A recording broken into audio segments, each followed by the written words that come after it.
I'm the Director of Field Operations for the STAT MedEvac program. Today, on September 11th, on that day, I was a flight paramedic and the compliance specialist for the program.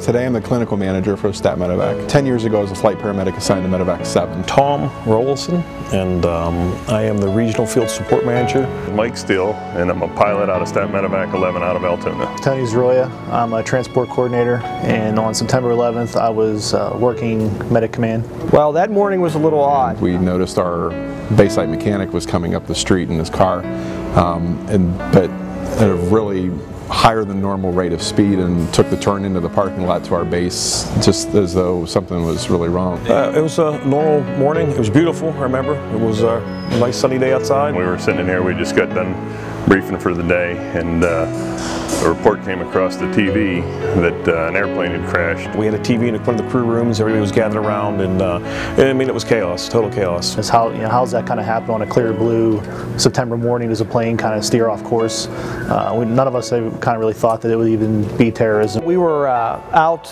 going through an aircraft, and somebody came out and said, did you see the TV? There's a small airplane that flew into the World Trade Center. Man, people didn't know what was going on and who was next and if you were safe.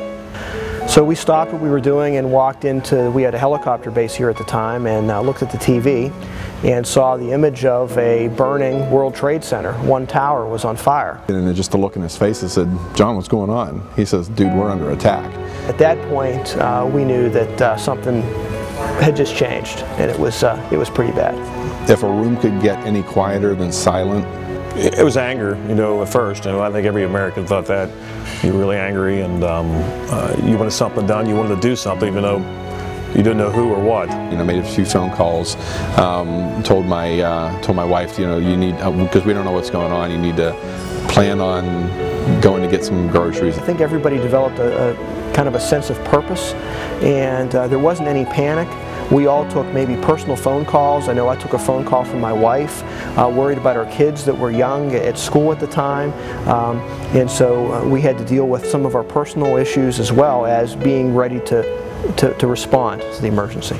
And it wasn't too long after that we had actually gotten called that we had a patient request. Shortly after, about the time I think one of the towers fell, we had received word that there was an airplane that they couldn't communicate that was actually flying over Pittsburgh. We didn't really fully understand at that point that the plane that ended up crashing in Shanksville literally flew within miles of our base. They said it was on a 747, a big airplane had crashed in Fayette County. That was the initial input that came in. In the meantime, our chief pilot had been talking with Cleveland Center Air Traffic Control to get permission for us to actually respond by air. We grabbed the crew and we we found out that it was in Somerset County, and we headed out there, and we actually responded with almost 9 aircraft heading for that accident scene at that time.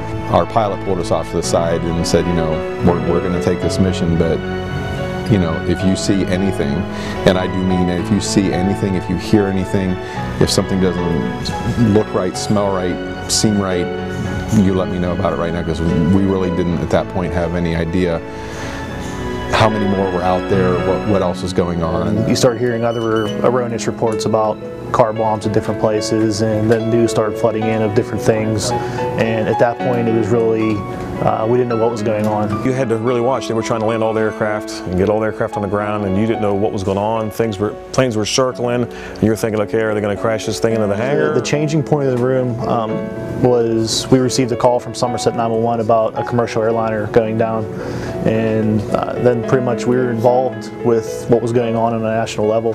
And we were the first ones there, aviation-wise. When you were in defensive mode, you were definitely going towards the skies, making sure nothing was coming your way. And when we got there, all you could see was a little V cut in the ground. There was really no debris, a little bit of smoke, and then all the ambulance and fire trucks and everything was there. And everybody but military or police were the only ones allowed to fly. So at the time we were kind of in a scramble to aircraft were landing at different locations. I remember seeing a lot of was the evacuation cards that they put in the back of the seats. and they were scattered out through the cornfield. After we found out that there were no survivors and everybody was aborted, it was then that the FAA had shut down the airspace for everybody. A little nerve-wracking at first because, you know, we knew the airspace was shut down. There was absolutely no aircraft flying other than military at the time. In the 16 years that I've been here, still stands out in my mind as the eeriest flight I've ever been on. And as we're coming in, I mean, pit approach was usually always booming with activity, and to be absolutely dead silent and you're the only one talking on the radio. We were it. I mean, we were the only civilian aircraft in the air at that time. There was an emergency and we wanted to make a difference. I think everybody that was here that day wanted to make a difference. We wanted to be able to step in and stop whatever pain and suffering people were actually experiencing. And the frustrating thing was that unfortunately that day we weren't able to do that. I think it changed me and everybody else in the country. You know, the world has changed drastically today from what it was then. You're changed forever. I mean, you really are never quite the same again. We have a generation of kids that are, you know, are 10 years old that don't have any memory of that. They're 12 years old that have no memory of that day.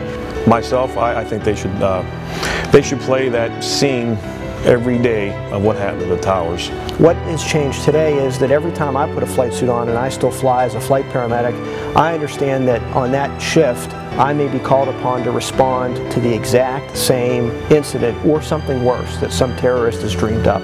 Definitely say what I took for granted, I don't anymore. You know, you got to be ready to expect the unexpected, and anything could change at any moment.